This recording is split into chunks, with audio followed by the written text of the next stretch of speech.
feel like I found the love of my life at the expense of the other love of my life. It was at that moment Maddy realized that this dumb waited years for that ring just to clear her conscience. Sorry. So Maddy decided to go in for the kill. I forgive you.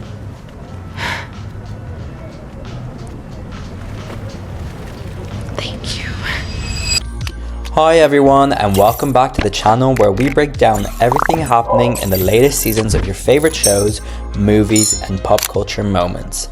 Today we're continuing our deep dive into Euphoria Season 3 Episode 2 recap.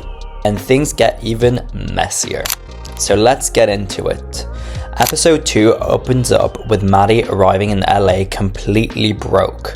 No safety net, no backup plan, just ambition. She goes straight to Miss Penzler, a major talent manager, trying to land a job after being inspired by something she saw in the Wall Street Journal. She proves herself and proves that she has an eye for talent and somehow manages to impress her enough to get hired. But almost immediately, the world shifts. The major pandemic, COVID, outbreak hits. Riots start breaking out and everything slows down. In the middle of that chaos, we're introduced to a new character called Caitlin. She's in LA chasing TikTok fame, trying to build a following from nothing. Maddy, now stuck inside basically doing nothing because of lockdown, sees an opportunity. She wants to manage Caitlin. At the same time, we reconnect with Dylan Reed, the actor teasing episode 1. So Maddy officially becomes Caitlin's manager, and when Caitlin hits about 1 million followers on TikTok, Maddy knows it's time to cash in. And she makes a bold decision and a bold move. She sets Caitlin up with an OnlyFans account, and it works quite fast.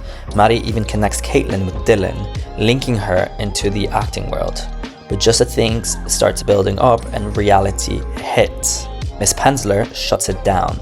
She says the whole thing feels a bit too adult content driven and not aligned with the representation of actors. So Maddy is forced to drop Caitlin, even though she was warning them that this was the future, which ultimately what she did was a big mistake, because a year later Caitlin is making over $700,000 a month and Maddy is still just an assistant, so she probably should have stuck to her own gut. And you can see it on Maddy's face. She knows she should have trusted her own instincts. And at that point, we get a major plot twist. Cassie messages her.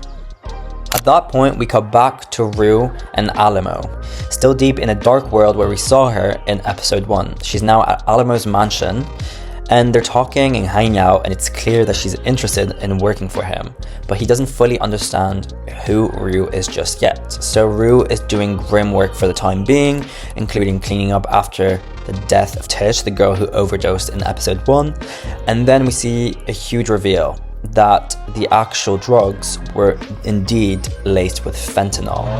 It wasn't intentional, but it was a mistake on Laurie's side. Laurie is the drug dealer, and Faye accidentally contaminated the drugs with fentanyl.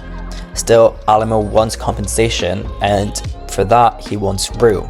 So Rue cuts ties with Laurie and Rue gets her freedom back. And in her mind, this is some sort of this divine intervention. She genuinely believes God saved her. So Rue starts working full-time at the Silver Stripper for Alamo, where he owns one of the strip clubs. It's a different environment, but not necessarily a better one. Here she meets Angel, a fiery, intense stripper described as a Hellcat. There's an immediate chemistry between them, and their dynamic quickly becomes important. We also get a quick but important debut of Rosalia. She appears as a stripper named Magic with a K. It's brief, but you can tell she's going to matter later on. So that's something very important to look forward to in the future. Rue connects with Maddy and tells her about working at the club. Maddy actually, meanwhile, reveals she's about to meet Cassie. And once we cut to that scene, it's quite intense. Cassie starts apologizing for everything, that what happened between them was a mistake. Maddy clearly doesn't buy it, none of us do, but she does say that she forgives her anyway, just to get down to the bottom of the situation. And then just like that, after a few Aperol Spritz, Cassie asks Maddy to manage her.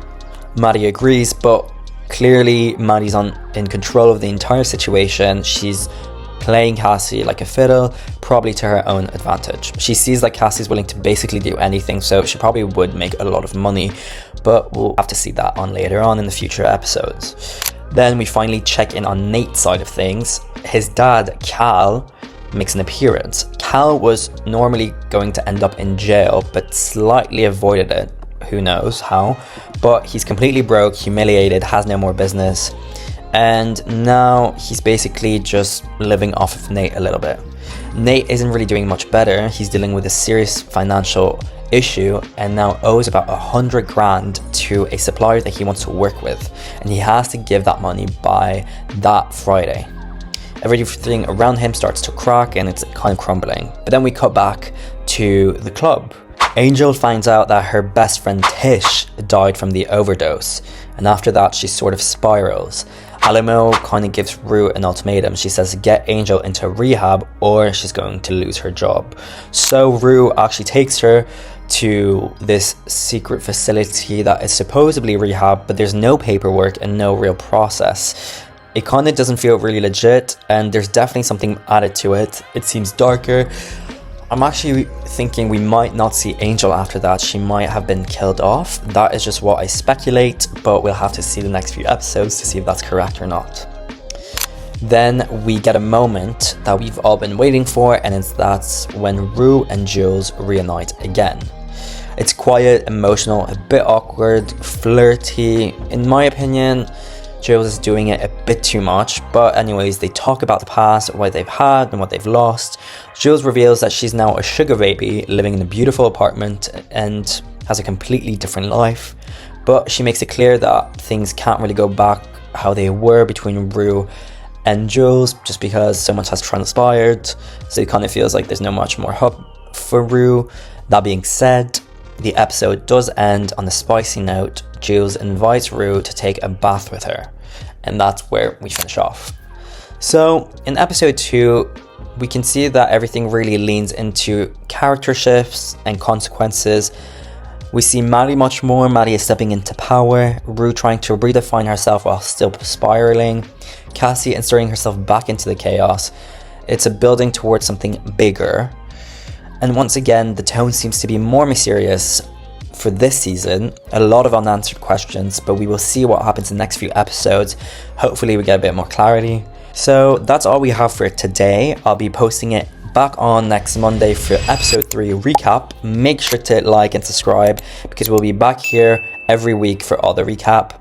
You're not going to want to miss this. I'll see you in the next one, and thank you for watching.